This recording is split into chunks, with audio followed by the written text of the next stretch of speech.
마가 요한과 예루살렘이라는 제목으로 말씀을 전하겠습니다.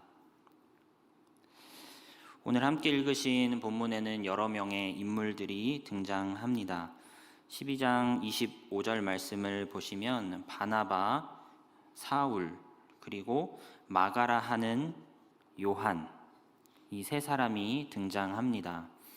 그리고 13장 1절 말씀에 보시면 안디옥 교회의 선지자들과 교사들의 이름들이 등장하는데요.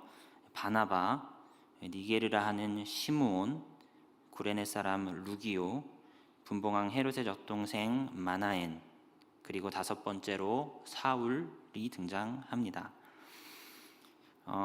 안디옥 교회에 있는 선지자들과 교사들의 이름 5명이 이름이 꼽힙니다. 그리고 13장 4절 이하에서 구브로 지역의 이 살라미와 바보라는 지명이 등장하고 유대인 거짓 선지자 바예수, 그리고 총독 서기오 바울, 그리고 바예수의 또 다른 별칭인 마술사 엘루마라는 표현까지 등장합니다.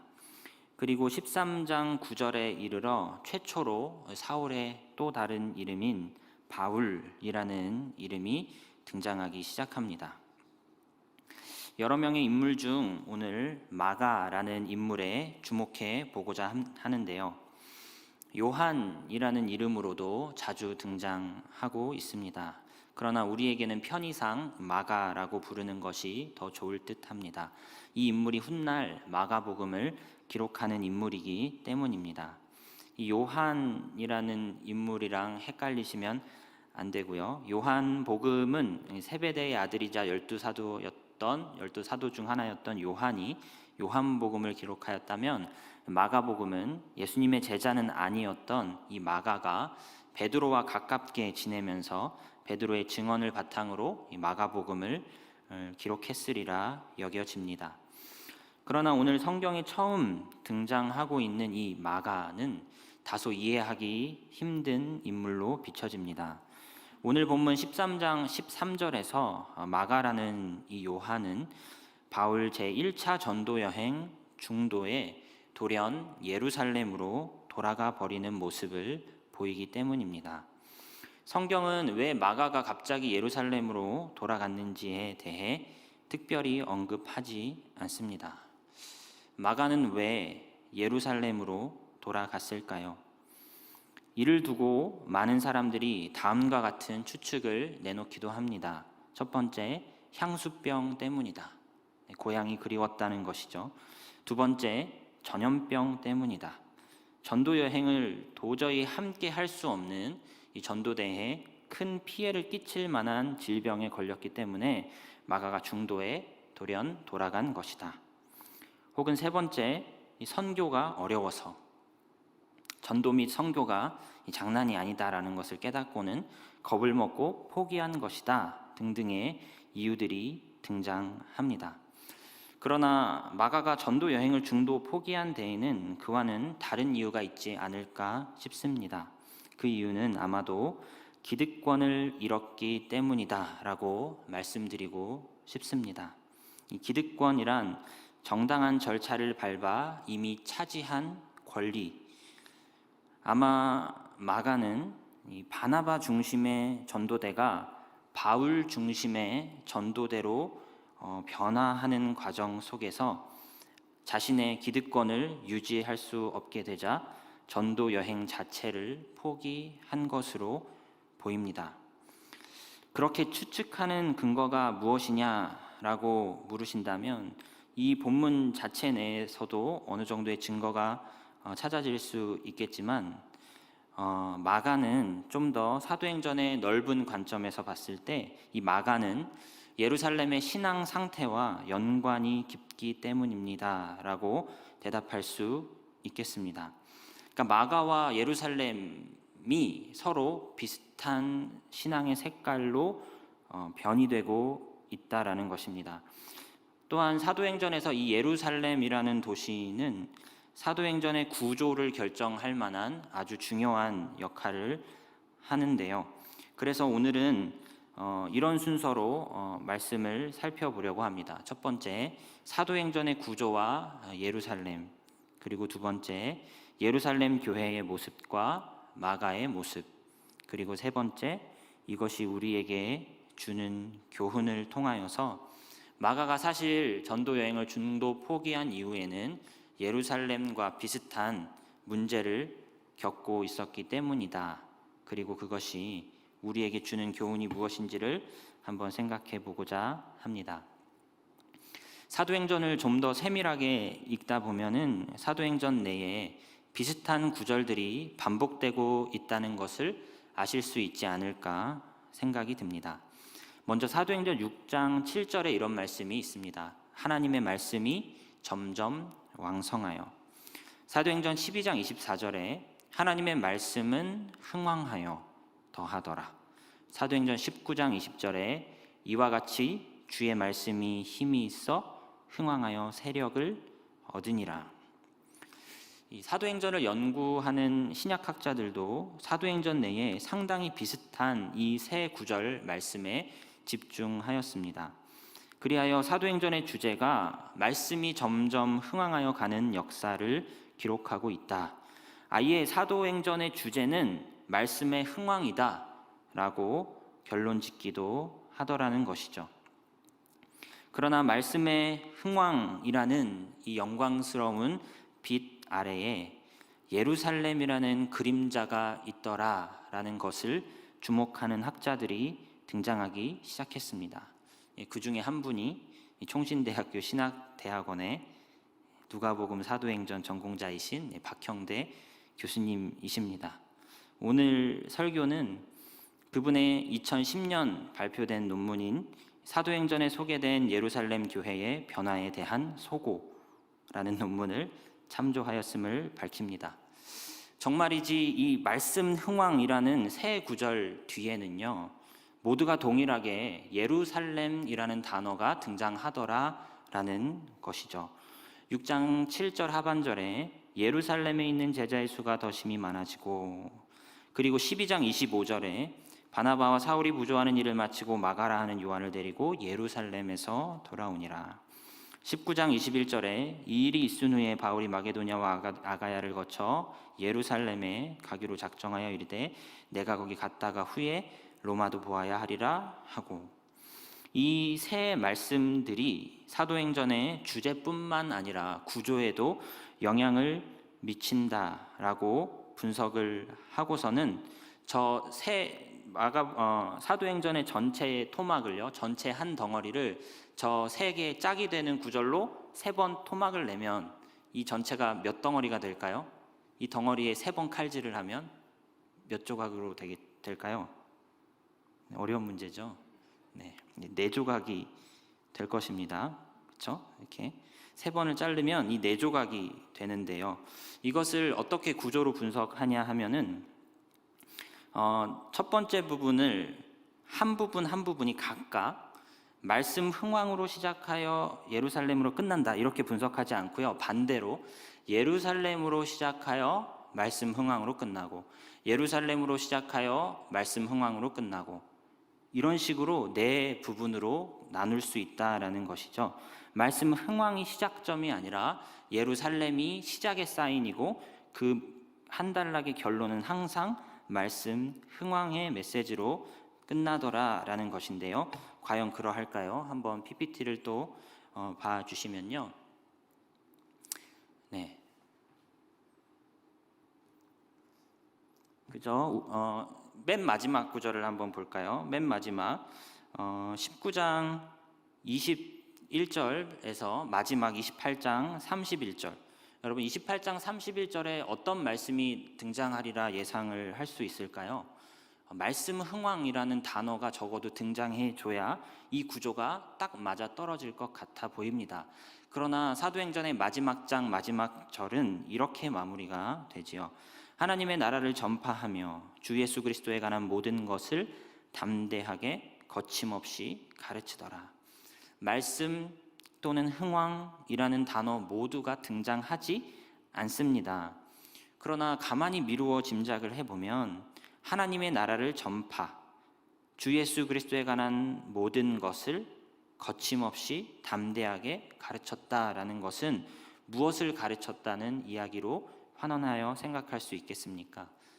말씀을 가르쳤다. 또한 예수 그리스도 자체가 말씀과 동일시 될 수도 있는 표현이기 때문에 말씀이 흥왕하였다라는 표현은 없지만 거침없이 담대하게 가르쳐지더라라는 표현으로 미루어 짐작해 보건대 이 역시 말씀과 흥왕이라는 아주 일대일적인 정확한 문구가 사용되어 있지는 않지만 같은 의미로 마무리되고 있다라고 해석할 수 있다라는 것이죠.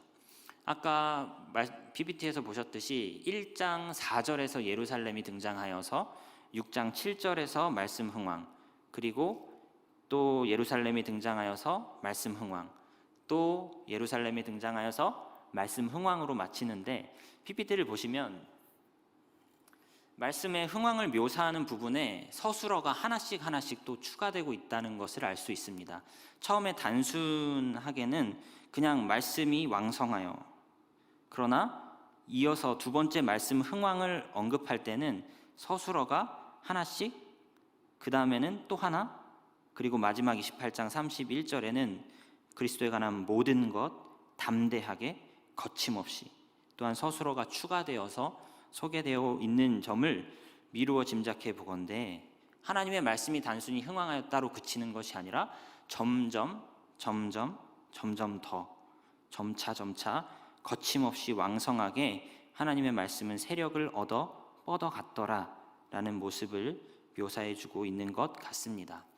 그런데 이와 빛되고 영광스러운 말씀의 이 선포와 뻗어나감이라는 빛과 반대로 예루살렘의 모습은 어떠했지? 라는 질문을 던져볼 수 있다라는 것이죠. 다음 PPT를 보여주시면 이 네 덩어리를 어떻게 구성할 수 있냐면은 예루살렘의 1기와 2기와 3기와 4기, 그러니까 예루살렘이 무슨 암 진단을 받듯이 1기, 2기, 3기, 말기의 모습으로 예루살렘의 모습을 네 시기로 구분하여서 한번 살펴보자라는 것입니다. 1기 때의 예루살렘 교회의 모습은 내부적으로는 아나니아와 삽비라 문제, 또한 6장에서 보시면 구제가 불평등하게 이루어지는 문제들을 겪고 외부로는 극심한 핍박에 시달리던 시기가 예루살렘 1기의 모습이었습니다. 교회 내부적인 문제에 대해 베드로 사도는 하나님이 주신 능력으로 아나니아와 삽비라를 처단하고 교회의 순결을 지켜냅니다. 구제로 인한 불평이 일어났을 때에는 사도들이 자기들은 말씀과 기도에 전무하겠다 선포하고는 구제를 전문적으로 감당할 7명의 집사들을 세우면서 문제를 해결합니다. 만약 사도들이 이렇게 말씀과 기도에 전무하겠다고 결단하지 않고 본인들이 교회의 여러 가지 직무로 계속하여 정신없는 모습으로 보냈다면 예루살렘 교회가 더 일찍이 변질되지 않았을까 조심스레 예상이 드는 부분입니다. 교회를 교회되게 하는 데는 저마다 맡은 역할이 있습니다. 사도는 무엇보다 말씀과 기도에 전무할 수 있어야 할 것입니다. 외부적인 거센 핍박에 대해 사도들은 1기 때 이 핍박을 받는 성도들은 다음과 같은 모습을 보여주는데요. 사도행전 5장 41절 말씀 우리 한번 합독하겠습니다. 사도들은 시작. 사도들은 그 이름을 위하여 능욕받는 일에 합당한 자로 여기심을 기뻐하면서 공회 앞을 떠나니라. 그들은 능욕받는 것으로 인해 실족하지 않았습니다. 오히려 그것을 마땅한 일로 여겼고 고난 중에도 복음으로 인한 기쁨이 그들 가운데 있었다라는 것을 알 수 있습니다. 2기 때의 예루살렘으로 넘어와 보겠습니다. 6장 7절 하반절부터 12장 오늘 읽으신 부분 시작 부분까지인데요. 7장에 들어서면서 스데반이 순교를 합니다. 그리고 8장에 들어서면서 예루살렘 교회를 향한 박해가 본격화되고 좀 더 조직적이 됩니다. 그리하여서 이 예루살렘에 있는 교회에 큰 박해가 일어나게 되자 사도 외에는 다 유다와 사마리아 모든 땅으로 흩어지게 되지요. 바울이 특별히 열심 있는 박해자로 급부상합니다. 교회가 박해로 인해 산산이 부서지는 듯 보였으나 이것은 도리어 교회의 확장, 하나님 나라의 확장을 가져왔습니다. 사도행전 1장 8절에서 예수님은 분명히 성령을 받기 전까지는 너희가 예루살렘을 떠나지 말아라. 그러나 성령을 받으면 권능을 받게 될 것인데 너희가 그 권능을 받아가지고 온 유대와 사마리아와 땅끝까지 이르러 흩어지라. 내 증인으로서 흩어지라 라고 명하셨었습니다. 그러나 예루살렘은 초기에 어떤 모습을 보였죠? 그들이 그토록 서로의 재산까지 팔면서 자신의 재산까지 막 팔아내면서 예루살렘에 모이고 또 모였던 이유는 하나님의 말씀을 거부했다라는 뜻이라기보다는 그들이 증인으로서 준비되기 위한, 어찌 보면 하나님의 말씀을 사도들에게서 아주 인텐시브 코스로 철저하게 배우기 위한 특별한 시기였던 것으로 보입니다. 이들은 흩어지기 위한 훈련에 매진했던 것이죠. 그래서 혹자가 말하는 것처럼 유무상통하고 있는 자와 없는 자가 서로 자신의 이기심을 내려놓고 서로의 물건을 파는 이 모습이 교회가 진정 목표로 삼을 만한 이상적인 모습입니다 라는 이 해석은 조금 지양할 필요가 있습니다. 이 사람들은 흩어지기 위해서 모여 있는 상태였던 것이죠. 증인으로서의 사명을 온전히 감당하기 위하여 모든 생업을 내려놓고 고강도의 특별 말씀 훈련에 돌입했던 것입니다. 말씀으로 예수가 그리스도이심을 확신하게 되는 단계에 매진했다라는 것이죠. 하나님은 예루살렘에 모여있던 증인들을 흩으시는 동시에 이방인 사역에 특화된 한 명의 인물을 준비시킵니다. 길리기아 다소에서 태어나 어릴 적 헬라 문화에 익숙한 사람이지만 율법에 대한 특별한 열심과 재능이 있었고 바리새파 중에서도 당시 최고의 율법학자인 가말리아의 문화에 들어가 수학할 만큼 하나님 말씀에 이보다 더 정통한 사람이 있을까 싶을 정도의 그 한 사람 바울을 준비시킵니다. 9장에 들어서면서 박해자였던 바울이 갑자기 회심을 하게 되고 회심 직후 예루살렘 교회에 이상한 징후가 포착됩니다. 사도행전 9장 26절에 이기 때의 예루살렘 교회의 모습인데요. 함께 합독해 보겠습니다. 사울이 시작. 사울이 예루살렘에 가서 제자들을 사귀고자 하나 다 두려워하여 그가 제자됨을 믿지 아니하니. 물론 심정적으로 이해가 갑니다. 사울이 갑자기 돌연 회심을 하다니 그게 믿을 수 있을까 의심할 수 있지요. 그러나 예루살렘 1기 때의 모습과 비교를 해보면 분명히 차이점이 있습니다. 예루살렘이 1기 때에는 핍박도 두려워하지 않고 복음 전파를 쉬지 않는 모습을 보였었는데 예루살렘이 2기에 접어들자 사울의 회심을 의심하고 그와 사귀는 것을 두려워합니다. 왜요? 핍박 당할까 봐. 사울이 예루살렘에 들어와 주변 유대인들에게 복음을 전하자 유대인들과 예루살렘 교회 사이가 또다시 긴장 관계로 접어듭니다. 이에 예루살렘의 형제들이 사울 보고 어떻게 하라고 했을까요? 사울을 어떻게 대우했을까요? 사도행전 9장 28절 그리고 30절 우리 세 절 말씀 한번 합독해 보겠습니다. 28절에서 30절 사울이 시작. 사울이 제자들과 함께 있어 예루살렘에 출입하며 또 주 예수의 이름으로 담대히 말하고 헬라파 유대인들과 함께 말하며 변론하니 그 사람들이 죽이려고 힘쓰거늘 형제들이 알고 가이사라로 데리고 내려가서 사울 어떻게 해버렸어요? 예루살렘에 있지 마라. 너 네 고향 가서 있어라. 2기 때의 예루살렘은 핍박을 두려워하며 유대인들과의 관계가 얼어붙게 되는 것을 그리 좋아하지 않고요. 오히려 복음 전파도 굉장히 소극적이었을 확률이 높습니다. 나대는 사울 고향으로 보내버립니다. 그리고 11장에 들어서면서 예루살렘 교회와는 또 다른 색깔의 교회, 안디옥 교회가 세워지는 이야기가 기록됩니다. 스데반의 일로 불거진 본격화된 박해를 피해 도망하던 그 증인들이 안디옥에 이르러 예수를 전하는데요. 기존과 같이 성경을 잘 아는 유대인들 그리고 유대인의 회당을 찾아가 복음을 전하는 것이 아니라 안디옥 지역에서는 헬라인들에게 복음을 전하니 그들이 믿는 일들이 발생하게 됩니다.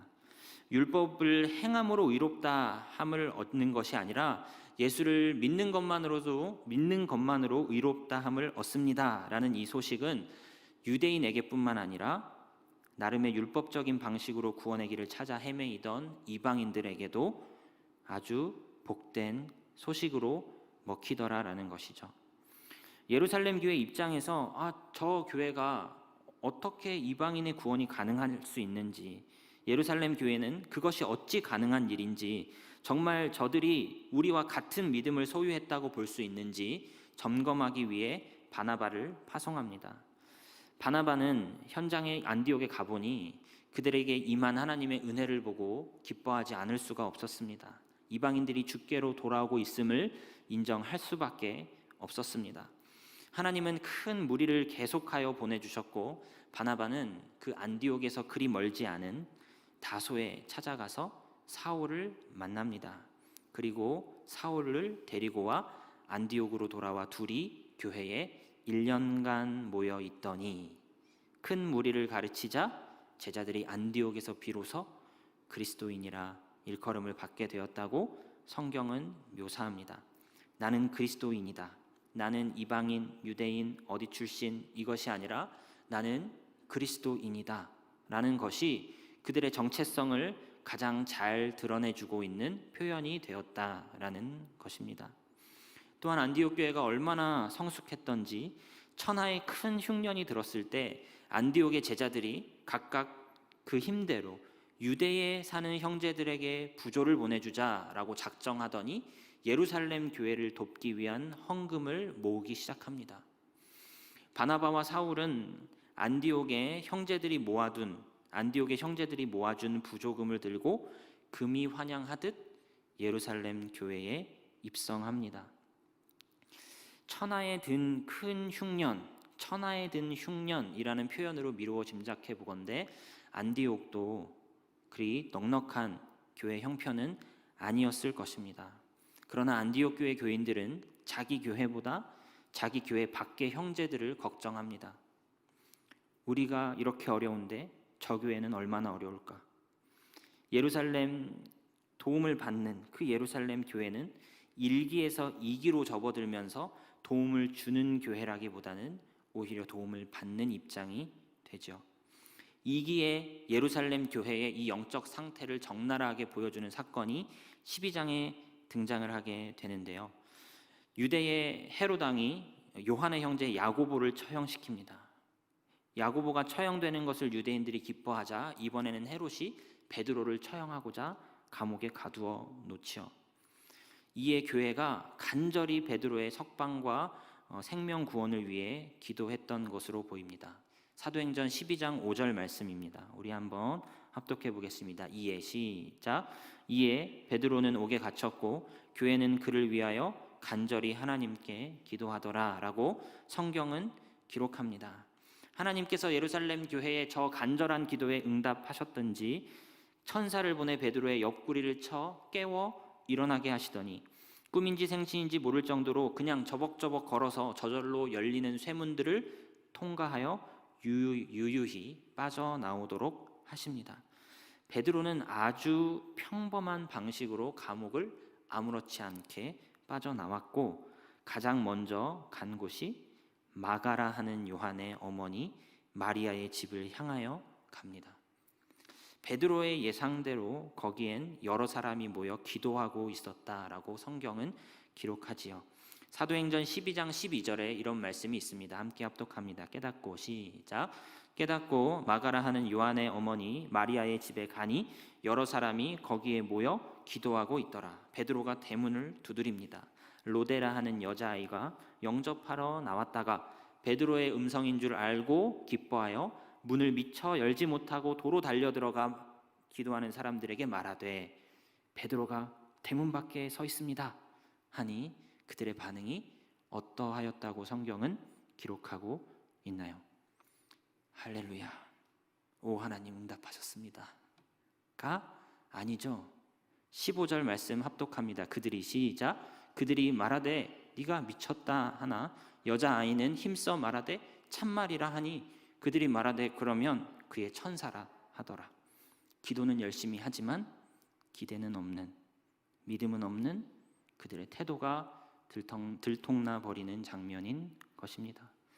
예루살렘 교회가 이기에 접어들면서 그들의 믿음이 많이 연약해져 있다는 것이 드러나고 있습니다. 제3기의 예루살렘 교회의 모습입니다. 12장부터 19장까지에서 드러나는 예루살렘 교회의 모습인데요. 대표적으로 15장을 꼽을 수 있습니다. 예루살렘 공의회의 모습인 것이죠. 어떤 주제로 회의가 열렸나요? 15장 1절에 이런 말씀이 있습니다. 어떤 사람들이, 함께 읽겠습니다. 시작. 어떤 사람들이 유대로부터 내려와서 형제들을 가르치되 너희가 모세의 법대로 할례를 받지 아니하면 등이 구원을 받지 못하리라. 예수 믿는 것만으로는 구원이 안 돼. 할례를 받아야지. 율법 행함으로 구원을 받는다라는 논리를 다시 들고 일어나는 무리들이 발생하더라라는 것입니다. 유대로부터, 예루살렘으로부터 온 형제들이 그런 사상을 안디옥에까지 전하자 안디옥의 지도자였던 바울과 바나바는 예루살렘으로 가서 단판을 지어야겠다 결심을 합니다. 일전에 12장에서, 오늘 읽었던 12장에서 부조금을 전달하기 위하여 예루살렘에 멋있는 모습으로 입성했던 바나바와 사울은 이번에는 다소 경직된 심정으로, 좀 싸우겠다는 심정으로 예루살렘에 다시 찾아갑니다. 예루살렘에서 바울과 바나바를 맞이한 사람들은 이런 사람들이었습니다. 사도행전 15장 4절과 5절 우리 한번 합독해 보겠습니다. 예루살렘에 시작. 예루살렘에 이르러 교회와 사도와 장로들에게 영접을 받고 하나님이 자기들과 함께 계셔 행하신 모든 일을 말하매 바리새파 중에 어떤 믿는 사람들이 일어나 말하되 이방인에게 할례를 행하고 모세의 율법을 지키라 명하는 것이 마땅하다 하니라. 하나님이 우리에게 이러한 놀라운 은혜를 보여주셨습니다. 이방인들이 성령을 받고요 은혜를 체험합니다 라는 보고가 끝나자 5절에 바리새인들이 일어나서, 이 바리새인들이 믿음 없는 유대인 바리새인들이 아니라 믿기는 믿었는데 바리새파의 출신의 믿음 있는 사람들이 일어나 잘 보고를 들었습니다. 이방인에게 할례를 행하십시오. 이게 우리의 결론입니다 라고 말하더라는 것이죠. 예루살렘의 지도자층에 누가 앉아 있습니까? 철저히 율법적인 세계관을 버리지 못하는 사람들이 예루살렘의 지도층에 앉아 있는 모습이 눈에 띕니다. 이방인에게 할례를 행하고 모세의 율법을 지키라 명하는 것이 마땅할 것입니다. 또다시 이방인들에게 율법의 굴레를 씌우고자 합니다. 여기까지의 예루살렘의 모습을 정리를 해보면 1기 때 예루살렘은 핍박도 두려워하지 않고 복음 전파에 힘쓰는 예루살렘이었습니다. 그러나 2기에 접어들면서 예루살렘 교회의 모습은 바울과 교제하기를 두려워하죠. 핍박받을까 봐. 또한 기도는 열심히 합니다. 그러나 기대는 없는 불신앙의 모습을 보입니다. 3기에 접어들어서 사도행전 15장에서 관찰되는 예루살렘 교회의 모습은 복음 전파에 진전되는 결정을 하는 모습이 아니라 교회를 서열화시키고 오히려 이방 전도에 방해가 될 만한 사안들을 제시하는 율법주의로 선회하는 복음 전파보다는 자신의 기득권을 염려하는 실망스러운 모습을 보여줍니다. 베드로와 또한 예수 형제 야고보가 이 회의에서 결정적인 역할을 하였기 때문에 다행히도 이 세례를 받아야 된다로 판결 나지는 않습니다.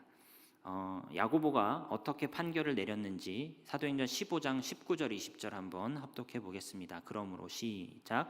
그러므로 내 의견에는 이방인 중에서 하나님께로 돌아오는 자들을 괴롭게 하지 말고 다만 우상의 더러운 것과 음행과 목매어 죽인 것과 피를 멀리하라고 편지하는 것이 옳으니 할례 안 받고가 구원이 되고 안 되고를 결정하게 하면 안 되고 다만 우리가 꺼리는 것, 우상에 더러운 것, 음행, 목매어 죽인 것, 피를 멀리하는 정도로만 그들을 권고하는 것이 옳겠다라고 결론을 내리죠. 그리고 4기에 예루살렘의 교회의 모습으로 접어들어 보겠습니다. 4기에 들어서면서 19장에서 마지막 28장까지인데요. 예루살렘은 이보다 더 실망스러운 모습을 우리에게 비춰줍니다. 바울이 3차 전도 여행을 마지막으로 전도 여행을 마감하며 마지막 행선지로 예루살렘을 목표로 정합니다. 예루살렘에 들어갔다가 로마로 가리라, 뭐 이렇게 계획을 품죠.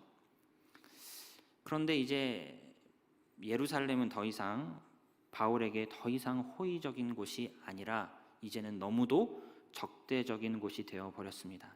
사도행전 20장에 유명한 바울의 대사가 있는데 한번 합독해 보겠습니다. 사도행전 20장 20절에서 22절에서 24절까지 말씀입니다.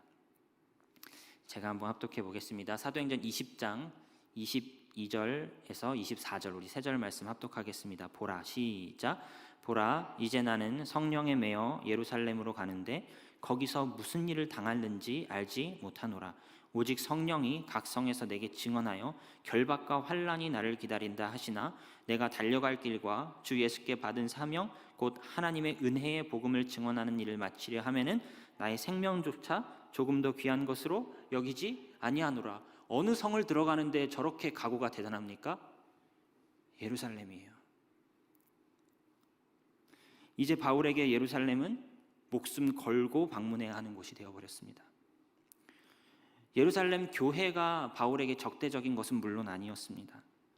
예루살렘에 모여있는 율법주의적 세계관에 사로잡힌 유대인들이 바울을 적대시하고 있기 때문이었죠. 그러나 3기 때에 예루살렘 공의회를 주재하던 리더십들의 대부분이 바리새파 출신의 사람들이었던 것을 기억하신다면 이 예루살렘의 교회가 이제는 아예 그들의 세계관에, 그들의 문화에, 그들의 가치에, 율법주의적 구원관에 아예 넘어가 있는 것은 아닌지 염려가 됩니다. 바울이 21장에서 예루살렘에 입성합니다. 그리고 예루살렘 교회가 바울을 영접하지요. 예루살렘의 형제들이 바울을 맞이하며 이렇게 말합니다. 바울더러 이르되 형제여, 그대도 보는 바에 유대인 중에 믿는 자가 수만 명이 있으니 다 율법의 열성을 가진 자라. 네가 이방을 돌아다니며 모든 유대인들을 가르치되 모세를 배반하고 아들들에게 할례를 행하지 말라, 또 간습을 지키지 말라 가르쳤다는 거 그들이 다 알고 있어. 너 어떻게 할래? 예루살렘의 형제들이 바울을 염려하는 듯 말하지만 사실은 유대인들과 똑같은 관점으로 바울을 판단하고 있습니다. 너 모세를 배반하고 관습을 지키지 말라고 가르치고 다녔지? 그거 얘네들이 다 안다? 너 어쩔래? 그러면서 문제 해결 방안으로 제시한다는 것이 다음과 같습니다. 21장 22절로 24절까지 한번 합독해 보겠습니다. 세 절입니다. 그러면 어찌할꼬? 시작. 그러면 어찌할꼬? 그들이 필연 그대가 온 것을 들으리니 우리가 말하는 이대로 하라. 서원한 네 사람이 우리에게 있으니 그들을 함께 데리고 함께 결례를 행하고 그들을 위하여 비용을 내어 머리를 깎게 하라. 그러면 모든 사람이 그대에 대하여 들은 것이 사실이 아니고 그대도 율법 지켜 행하는 줄 알 것이라. 아마 나실인 규례가요, 일정 기간 동안 머리를 깎으면 안 되는 규례이지요. 이 규례를 마무리할 때가 되어 머리를 깎는데 비용이 필요하다. 너 나실인 규례 이거 결례를 행할 때 네 비용만 내지 말고 우리 교회 네 사람이 더 있거든. 그 비용까지 네가 내. 네가 내면 얘가 율법을 그래도 지키는 애네 라는 이미지가 드러날 것 아니냐. 그러니까 뭐죠? 사도행전 15장에서 우상, 음행, 목매어 죽인 것, 피를 멀리하는 정도의 계명만 이방인들에게 요구하면 우리가 다 받아줄게. 그것만 이방인들이 절제하면 우리가 다 하나의 믿음을 가진 식구야 라고 요 정도의 최소한의 율법만 제시했던 예루살렘이 나실인의 결례에 비용을 행하는데 네가 5명의 돈을 물어라. 율법을 더 가중시켜 제시하고요. 여러분, 또한 바울은 어떠한 사람입니까? 일전에 예루살렘이 어려울 때 부조금을 전달했던 사람이 바울이었죠. 그리고 예루살렘 공의회가 인정해줄 정도의 하나님 나라의 사역에 헌신하는 인물로 존경을 받아 마땅한 인물이 바울입니다. 그런데 예루살렘 교회가 바울을 공경하고 따뜻하게 맞아주기는커녕 바울을 똑같이 유대인들의 따가운 시선으로 대하고, 오히려 그들 앞에서 너 율법 하나 더 지켜라, 결례 예식을 행하는 모습을 보여라, 비용을 네 몫만 내지 말고 우리 교회가 이 사람 몫을 내야 되는 형편에 있는데 네가 얘네 몫까지 다 내라, 오히려 돈을 요구하더라라는 것이죠. 바울이 이 사람들의 말대로 결례 예식을 행하기 위해 성전으로 나아갔고, 바울은 유대인들에게 붙들려 몰매를 맞기 시작하는데, 이 소요는 군대의 천부장이 백부장들을 거느려 급히 출동하면 안 될 정도의 대규모의 소요였다는 것을 알 수 있습니다. 제4기의 예루살렘 교회는 바울과 같이 복음으로 인해 고난당하는 편에 서주는 것이 아니라 유대인의 시선으로 바울을 똑같이 판단하고 오해하고 유대인의 입맛에 맞게 좀 행동해라 라고 권면하고, 그 권면대로 시행하는 중에 바울이 위험에 처하자 예루살렘 교회는 바울을 위해 기도했다거나 하는 등의 모습이 더 이상 기록되고 있지도 않습니다. 제4기의 예루살렘 교회는 오히려 자기들의 안위만 걱정하고 한 사람의 엄청난 희생을 요구하는, 그것도 비진리적인 희생을 요구하는 아주 이기적인 공동체로 변모해 버렸습니다. 지금까지의 1기부터 4기까지의 예루살렘의 모습을 PPT로 정리를 해보면, 핍박을 감수하며 복음 전파에 힘쓴 1기의 모습의 예루살렘이 핍박을 두려워하고 기도하지만 기대는 없었던 모습으로, 또한 3기에 이르러서는 복음 전파보다 자기들의 기득권을 챙겨 율법을 지켜야지, 그래야 구원이 있지 라고 말을 하며, 4기의 예루살렘은 자기들의 안위를 위해서는 비진리적 희생을 강요하는 아주 이기적인 공동체가 되어버렸다. 그리고 사도행전은 28장까지 하나님 나라의 말씀의 확장에 대해서 서술함에 있어서 더 이상 예루살렘은 언급하지 않습니다. 이와 관련하여 마가는 1기, 2기, 3기, 4기 시기 때의 마가는 어떠한 모습으로 등장하고 있을까요? 1기 때의 마가의 이름은 등장하지 않습니다. 그러나 많은 학자들이 추정하건대 제자들이 오순절 성령 강림을 체험했던 그 다락방, 소위 어떤 다락방이라고 불리죠?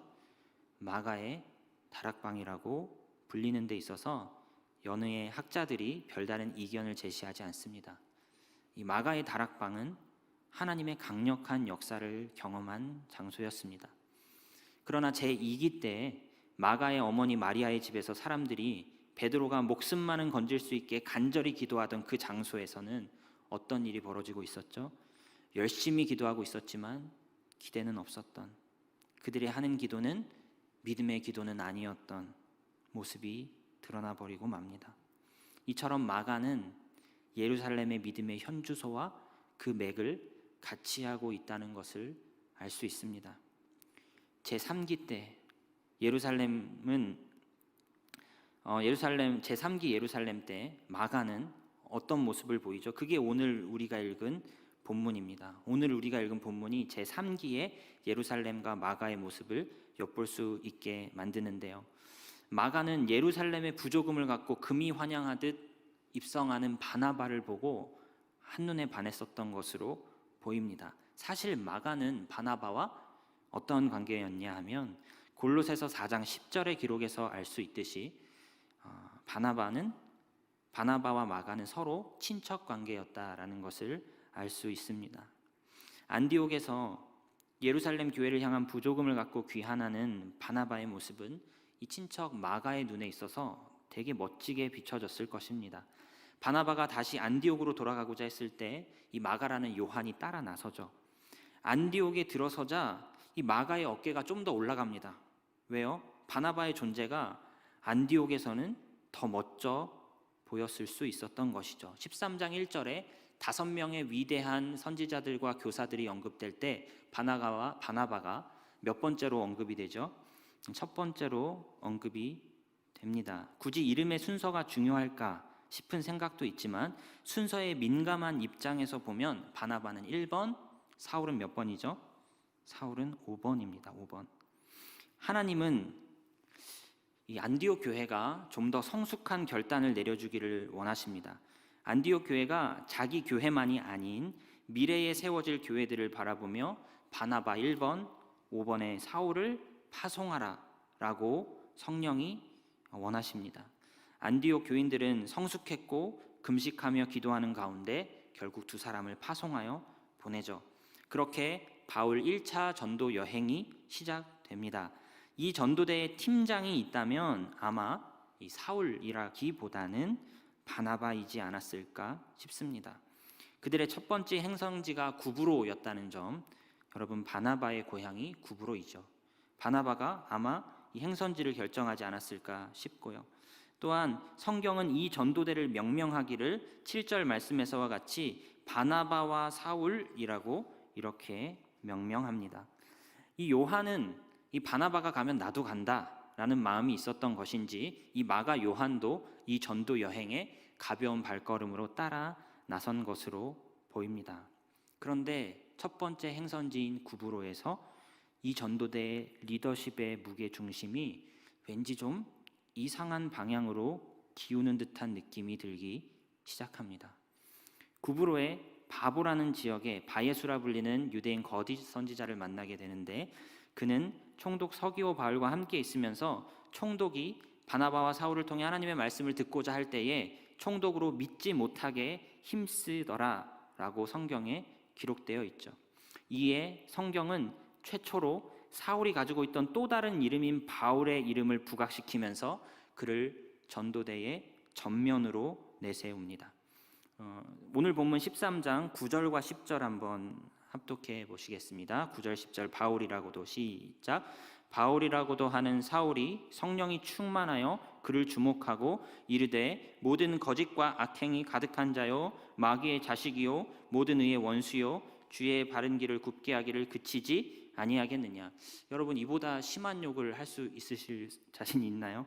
네, 마귀의 자식이고 바울이 예수 믿는 자를 핍박했던 살기로 아마 이 예수를 대적하는 마술사 엘루마 바에사를 향해 쏘아 붙입니다. 그리고서는 11절에 이렇게 말하죠. 11절 보라 함께 읽겠습니다. 시작. 보라 이제 주의 손이 내 위에 있으니 네가 맹인이 되어 얼마 동안 해를 보지 못하리라 하니 즉시 안개와 어둠이 그를 덮어 인도할 사람을 두루 구하는지라.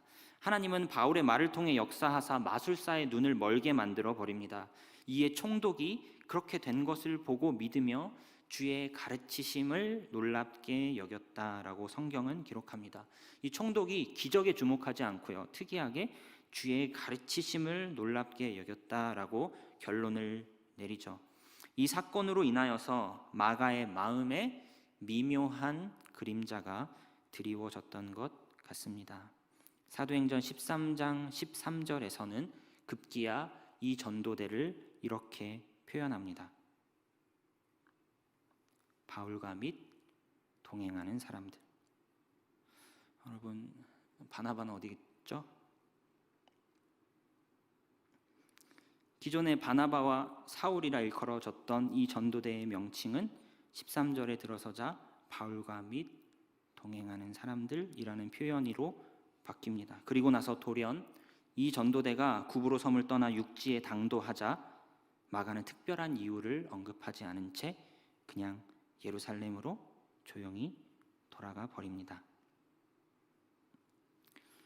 마가의 이런 모습 속에서 우리는 지금껏 마가가 예루살렘의 신앙 상태를 반증하는 모습을 보여왔던 것을 기억해 봅니다. 제3기에서 예루살렘의 신앙 상태는 어떠하였죠?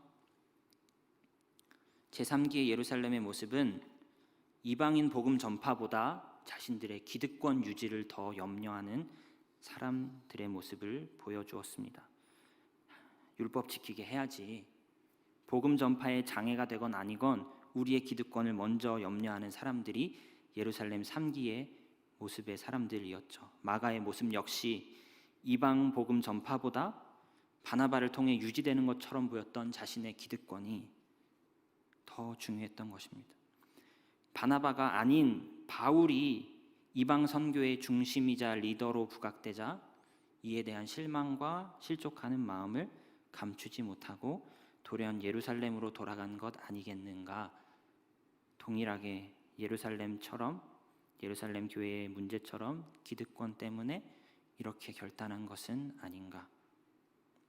향수병이 그 원인도 아니요, 전염병이 그 원인도 아니요, 선교가 어려워서도 아닌 기득권 문제로 인해 실족한 것이 아닌가 추측해 볼 수도 있겠다라는 것입니다.